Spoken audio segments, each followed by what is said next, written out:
네, 오늘 가스펠 프로젝트 첫 번째 아브라함부터 예수님까지 족보에 나타난 약속에 대해서 함께 말씀을 나누도록 하겠습니다. 얼마 전에 저의 목사 안수식이 있었습니다. 저기 곤지암에 있는 소망수양관 2층 본관에서 진행이 되었습니다. 많은 분들이 오셔서 축복해 주셨고 또 기도해 주셨습니다. 그날 13명의 사람들이 함께 목사 안수를 받았습니다. 목사 안수식이 다 끝나고 난 다음에 이제 가족들, 지인들, 교인분들이 오셔서 함께 사진을 찍게 되었습니다. 행사가 거의 끝나다 보니까 여기서 사진을 찍고 저기 사진을 찍고 보다 보니 굉장히 혼란스러웠습니다. 이렇게 혼란스러운 와중에 한 집사님이 저에게 와서 물어보았습니다. 하 목사님, 본관이 어디예요? 라고 물어보았습니다. 그래서 제가 그 이야기를 듣고 순간 왜 물어보시지라는 생각이 들었고 빨리 대답해 드려야 돼서 이렇게 대답했습니다. 본관은 2층 여기입니다. 그렇게 이야기를 했더니 집사님 아니 그거 말고요 하는 거예요. 그래서 제가 저희 본관은 진주하시입니다 라고 했던 집사님이 끄덕끄덕 하셨습니다. 저희 뿌리가 어디인지 궁금하셨는데 제가 순간 질문의 의도를 잘못 알아들었습니다. 중학교 2학년 때에도 비슷한 일이 있었습니다. 한 학원에 가서 공부를 하고 있는데 수학 선생님이 저에게 야 하청훈 너 하 무슨 하야 이렇게 물어봤습니다. 그래서 제가 아주 당당하게 물하입니다 라고 이야기를 했습니다. 그랬더니 다 비웃는 겁니다.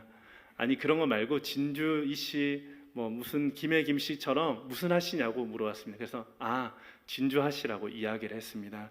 이게 왜 중요하냐면 이 뿌리가 어디인지 또 어떤 삶을 살았는지를 알고 싶어서 이렇게 물어보았던 것입니다. 마찬가지로 오늘 마태복음 이 복음서의 시작을 족보로 시작하고 있습니다. 마태는 많은 유대인들에게 이 복음을 전하고 싶었습니다. 그래서 그 시작을 유대인들이 가장 관심 있게 보고 있는 족보를 가지고 와서 예수님에 대해서 이야기를 하고 있는 것입니다. 마태복음 1장 1절 말씀을 함께 읽도록 하겠습니다. 시작. 아브라함의 자손이며 다윗의 자손인 예수 그리스도의 족보입니다. 개역개정에서는 아브라함과 다윗의 자손 예수 그리스도의 계보라 이렇게 말씀을 하고 있습니다. 이 족보 이야기를 가지고 와서 지금 예수님에 대해서 설명을 하는 것입니다. 사실 현대인들에게는 이 유대인의 족보는 따분합니다. 그리스도인이나 관심이 있죠. 그런데 유대인들에게는 이것이 너무나도 중요하고 의미가 있는 것입니다. 특별히 여기에서 나오는 인물 아브라함, 다윗, 예수님 정말 너무나 중요한 인물들이죠. 예수님은 신약의 가장 중요한 인물입니다. 그런데 앞에 두 인물은 구약에서 가장 중요한 인물입니다. 아브라함 우리가 잘 알고 있는 것처럼 믿음의 조상입니다. 다윗은 누구입니까? 하나님께서 가장 인정한 왕이었고 많은 유대인들이 생각했을 때 가장 훌륭한 왕을 다윗이라고 생각을 했었습니다. 이 구약과 신약의 가장 중요한 인물들을 가지고 와서 이야기를 하고 있습니다. 특별히 이 족보를 통해서 우리는 크게 세 가지를 살펴볼 수 있습니다. 먼저 그 중에 첫 번째를 함께 보도록 하겠습니다. 함께 읽도록 하겠습니다. 시작. 예수님은 약속의 성취를 이루시는 분이십니다. 예수님은 우연하게 이 땅 가운데 오지 않으셨습니다. 예수님께서는 역사적 맥락과 관계없이 홀연히 나타나신 분도 아닙니다. 인간 세계 가운데 유대인이란 족속을 통해서 이 땅 가운데 오셔서 하나님의 아들로서 그 이야기를 시작하고 있습니다. 똑같이 우리처럼 먹고 마시고 자고 슬퍼하시기도 하셨고 배고픔을 겪기도 하셨습니다. 이런 인간의 역사 가운데 찾아오신 분이십니다. 어떤 이단들은 예수님에 대해서 예수님은 육체를 가지고 있지 않는 분이다라고 말하는 사람들도 있습니다. 예수님은 영적인 존재이고 육체를 가진 사람처럼 보였다라고 이야기를 하는 이단들이 있었죠. 이것이 가연설이라는 것입니다. 그렇지만 예수님은 많은 사복음서를 통해서 우리와 똑같은 삶을 사셨다라는 것을 보여주고 있습니다. 저와 여러분처럼 사람이었다라는 것을 말해주고 있죠. 로마서 1장 2절 말씀을 우리가 함께 읽도록 하겠습니다. 시작.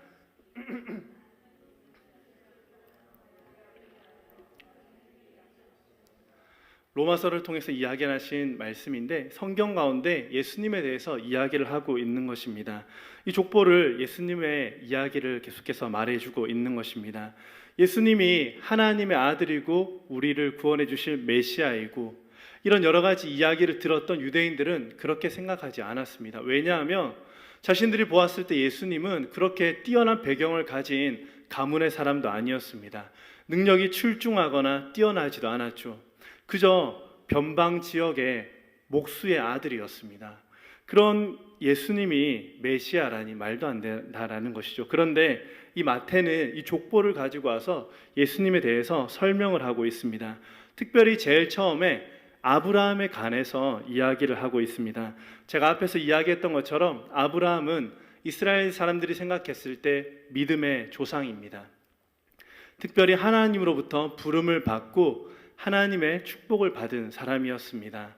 창세기 12장 1절부터 3절까지 아브라함이 어떻게 하나님의 부름을 받고 또 하나님이 그에게 축복해 주신 복이 무엇인지 나오고 있습니다.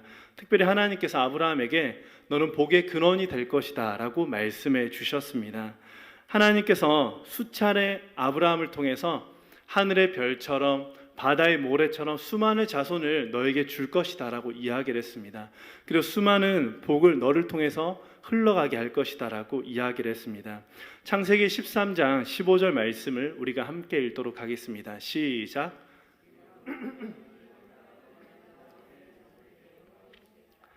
내가 보는 이 온 땅을 내 자손에게 주겠다라고 이야기를 하셨습니다.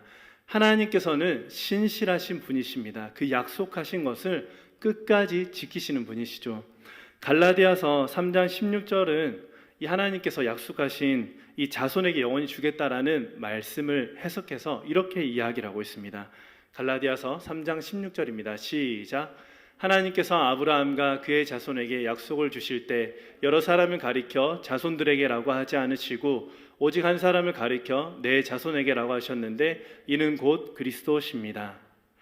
여기서 자손이라는 단어를 자손들이라는 복수형으로 이야기를 하고 있지 않습니다. 자손이라고 단수형으로 이야기를 하고 있습니다. 이 약속이 바로 예수 그리스도를 통해서 이루어질 것이라고 이야기를 하는 것입니다. 아브라함을 왜 이야기를 하고 있냐면 이 하나님께서 약속하신 이 약속이 예수 그리스도를 통해서 성취되게 함을 보여주시는 것입니다. 하나님은 아브라함과 약속하셨고 그 약속을 이뤄가셨습니다. 그리고 그 약속의 성취가 예수 그리스도를 통하여서 이 땅 가운데 이루어지고 있음을 이 족보를 통해서 우리에게 말해주고 있습니다. 그리고 족보를 통해서 우리가 두 번째로 살펴볼 부분은 예수님은 진정한 유대인이시며 진정한 왕이시다라는 부분입니다. 이스라엘 역사에서 아주 중요한 세 시기가 있습니다. 우리가 오늘 말씀을 보시면 아브라함부터 다윗까지, 다윗부터 바벨론까지, 바벨론 포로기에서 그리스도까지 14대로 설명하는 것을 볼 수 있습니다. 특별히 이렇게 세 부분을 통해서 14대, 14대, 14대로 맞추는 것을 보는데 이 14라는 숫자에 중요한 의미가 있습니다. 이것이 어떤 의미가 있는지 한번 잠시 살펴보도록 하겠습니다. 먼저 PPT 화면을 한번 보여주시면 감사하겠습니다. 네, 14대입니다. 히브리 그 알파벳에는 그 각 알파벳마다 숫자가 있습니다. 그 숫자를 이제 다윗이라는 이름을 이제 숫자로 대입해서 보면 이런 숫자가 나옵니다. 네, 464입니다. 합하면 몇이 나오죠? 14입니다. 이 14가 상징하는 것이 다윗을 이야기하는 것이죠. 다윗의 히브리 말인데 네 번째 알파벳 그리고 여섯 번째 알파벳 네 번째 이걸 써서 다윗 즉 합하면 14대를 이야기하는 것이죠. 누가복음에서 족보를 보면 이 족보에 나오는 사람이 53명입니다. 그런데 오늘 여기서 보는 족보에는 42명이 나옵니다. 인위적으로 14라는 숫자를 맞춘 것을 볼 수 있습니다. 이 14를 통해서 다윗의 숫자라는 것을 지금 보여주고 있는 것입니다. 이것을 읽고 있는 히브리 사람들은 바로 이해를 하였을 것입니다. 즉 이것을 통해서 마태가 말하고 싶은 것은 예수님이 다윗의 후손이며 영원한 왕으로서 이 땅 가운데 오셨다라는 것을 보여주고 있는 것입니다. 아까 앞에서 이야기했듯이 다윗 왕은 우리나라로 치면 세종대왕처럼 가장 훌륭한 왕이었습니다. 그래서 많은 사람들로부터 존경받고 그 시대가 정말 좋았다라고 생각했던 것이죠. 그런데 이 다윗이 특별히 하나님 앞에 잘못도 저질렀지만 잘한 일이 있었습니다. 바로 자기가 너무 좋은 데 있는데 하나님의 집은 방치되어 있는 것을 보고 하나님의 집을 짓겠다는 마음이 있었습니다. 그래서 그런 마음을 하나님께서 하시고 다윗에게 축복을 하는 장면이 사무엘하 7장 11절에서 12절 말씀에 나옵니다. 우리 그 말씀을 함께 읽도록 하겠습니다. 시작. 내가 사사들을 세워 이스라엘을 다스리게 했던 때와는 같지 않게 할 것이다.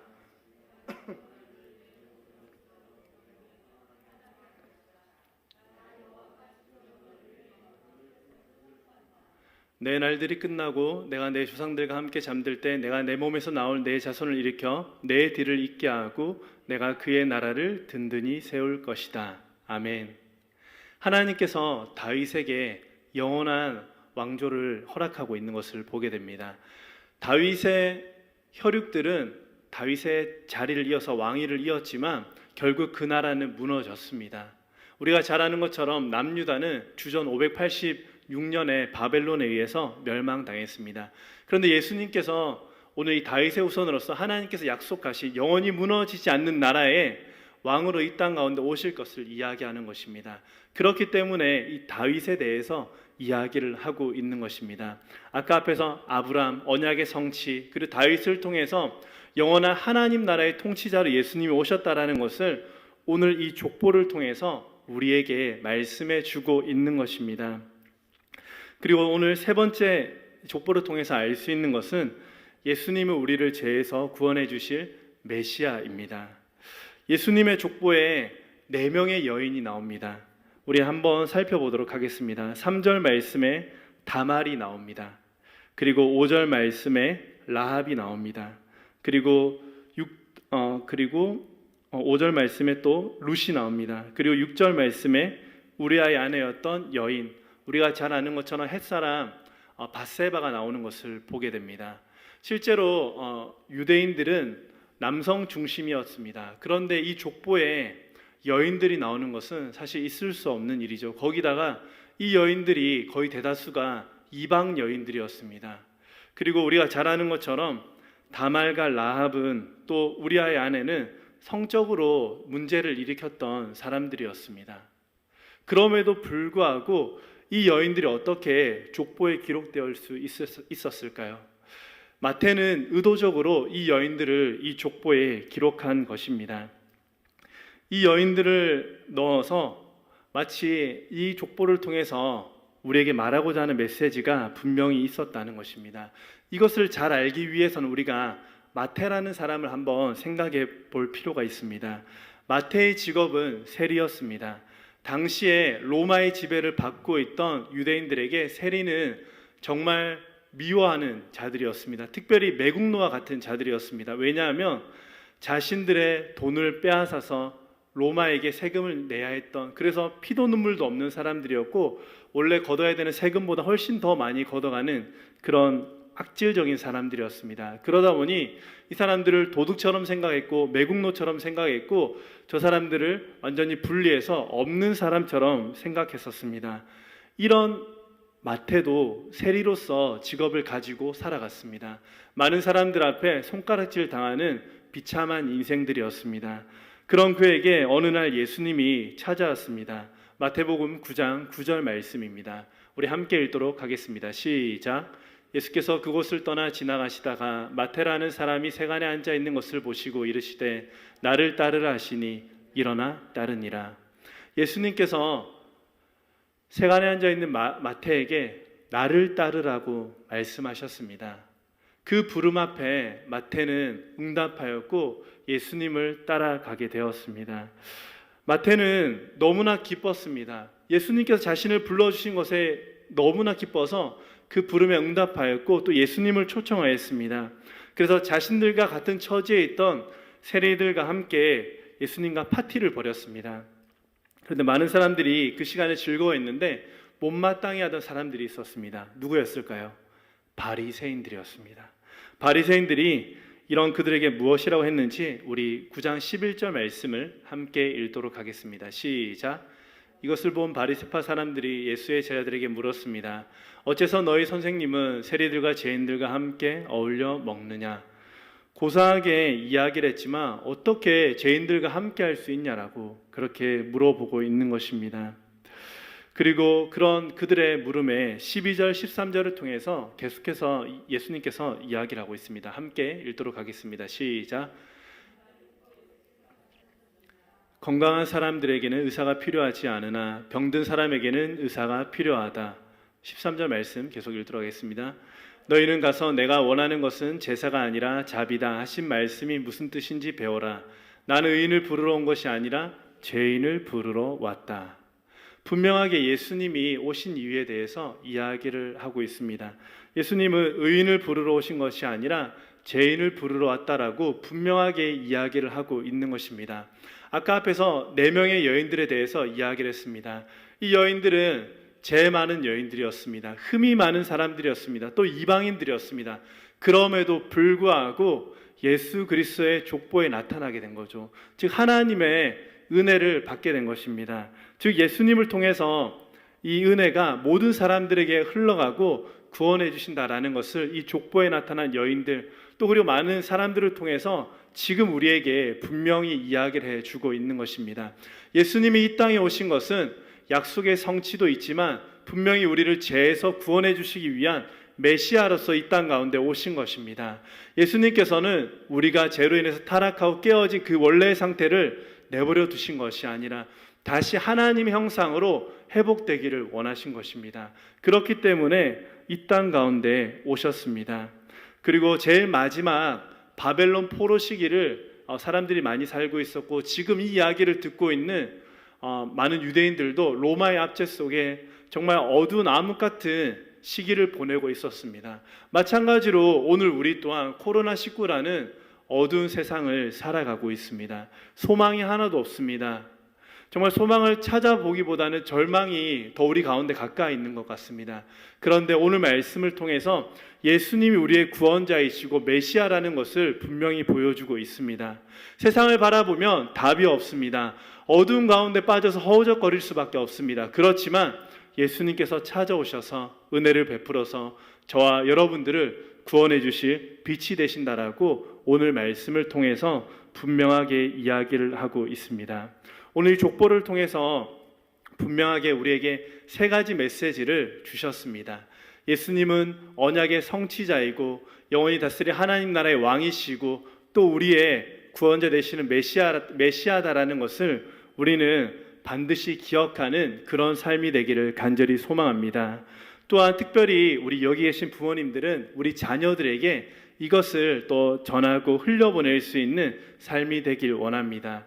부모님들이 먼저 믿었고 또 이런 구원을 경험하였고 또 이 자녀들에게 선포할 때 자녀들은 듣게 되고 또 믿음이 생기고 자신의 입술로 온전히 예수 그리스도를 고백할 수 있는 은혜가 우리 가정 가운데 넘쳐나게 될 것입니다. 또 아직도 어둠 가운데 있는 우리 이웃들에게 선포할 수 있는 저와 여러분들의 삶이 되기를 간절히 소망합니다. 이 시간 함께 기도하도록 하겠습니다. 하나님, 오늘 우리에게 주신 말씀을 함께 보았습니다. 예수님의 족보 이야기, 이전에는 그냥 스쳐 지나가는 시간이었지만 이 주신 족보의 메시지를 통하여서 우리에게 분명히 상관이 있고 우리에게 귀한 뜻이 있음을 분명히 보았습니다. 예수님께서 복의 근원이시고 영원히 다스릴 하나님 나라의 왕이시라는 것, 또한 우리를 모든 죄악과 어둠 속에서 구원해 주실 구원자이며 메시아라는 것을 우리가 분명히 보았습니다. 본 것으로 끝나는 것이 아니라 우리가 입술로 고백하며 우리가 온전히 믿음으로 나아가는 모든 하나님의 자녀들이 되게 하여 주시옵소서. 무엇보다도 우리 가정 가운데 이 놀라운 선포와 이 믿음이 흘러가게 하여 주시옵소서. 그래서 우리의 가정에 온전히 하나님을 바로 예배하며 하나님 나라를 바로 세워가는 귀한 공동체가 되게 하여 주시옵소서. 예수님의 이름으로 간절히 기도합니다. 아멘.